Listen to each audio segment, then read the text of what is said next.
وجاء عن أبي سعيد عبد السلام الملقب بسحنون إمام المالكية وصاحب المدونة সুহনুনের কথা আপনাদেরকে বলেছিলাম ইমাম মালিকের মাযহাবের মালিকি মাযহাবের যে কিতাব আল মুদাওয়ানা সেটা যিনি সংকলক হ্যাঁ সুহনুন তো তিনি বলেন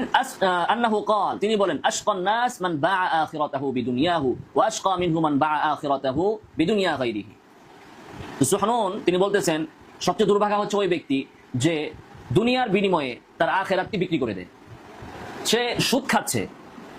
তো এর দ্বারা তার আখিরাত নষ্ট হচ্ছে তো দুনিয়া কামাইতে যায় যে ব্যক্তি আখিরাতকে নষ্ট করে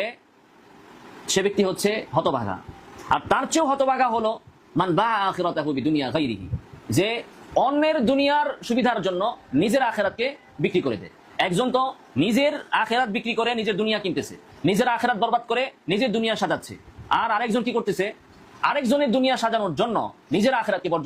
ধ্বংস করছে আরেকজনের দুনিয়াকে সুন্দর করার জন্য নিজের আখিরাতকে সে বরবাদ করছে এই ব্যক্তিকে قال الحافظ ابن الصلاح رحمه الله تعالى بعد نقل هذا القول ইবনে সালাহ রাহিমাহুল্লাহ এই বক্তব্য নকল করার পর বলেন ফাফাক্কারতু ফি মান বাআ আখিরাতাহু বিদুনিয়া গায়রিহি আমি চিন্তা করলাম যে আজব কথা এমন কে আছে যে নাকি আরেকজনের দুনিয়াকে সাজানোর জন্য নিজের আখিরাতকে ধ্বংস করে দেয় এমন ব্যক্তি কে আছে হ্যাঁ মানুষ নিজের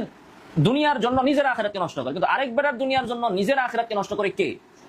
ফাওয়াজাতুহুল মুফতি তখন আমি দেখলাম যে এমন ব্যাককল আছে হলো মুফতি এ কি করে আরেকজনের দুনিয়ার স্বার্থে নিজের আখিরাতকে বরবাদ করে দেয় কিভাবে ইয়াতিহি রাজুলু قد حنث في امراته ورقيقه যে তার কাছে এক ব্যক্তি আসে যে তার স্ত্রীর ব্যাপারে কোনো শপথ করেছে এবং তার উপর তালাক ওয়াজিব হয়েছে অথবা অন্য কোনো কিছু আসছে কিন্তু সে ওই বেচারার দিকে তাকিয়ে বলে দেখি লা শাইয়া আলাইক না না তোমার কিছুই হয় নাই তালাক হয় নাই তুমি শপথ করছো শপথ ভাঙে নাই তুমি তোমার দাসীর ব্যাপারে শপথ করছো শপথ ভাঙে নাই সমস্যা নাই কোনো লা শাইয়া আলাইক বলে দে ফায়াযহাবুল হানিস ফায়াতামাত্তাউ বিমরাতিহি ওয়া রাকিতিহি তখন এই ব্যক্তি যে তার স্ত্রীকে হয়তো শপথ করেছিল তালাকের অথবা ইত্যাদির তালাক হয়ে গেছে সে এই মুফতির ফতোয়া অনুযায়ী ঘরে ফিরে যায় তার স্ত্রীর সাথে তার দাসীর সাথে আবার আনন্দের জীবন যাপন করতে থাকে তো মুফতি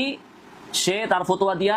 এই লোককে তার দুনিয়ার একটা সুব্যবস্থা করে দিল ফাকাদ বাআল মুফতি দীনাহু বিদুনিয়া হাদা কিন্তু সে এই লোকের দুনিয়ার দ্বারা নিজের আখিরাতকে বিক্রি করে দিল ভুল ফতোয়া দিয়া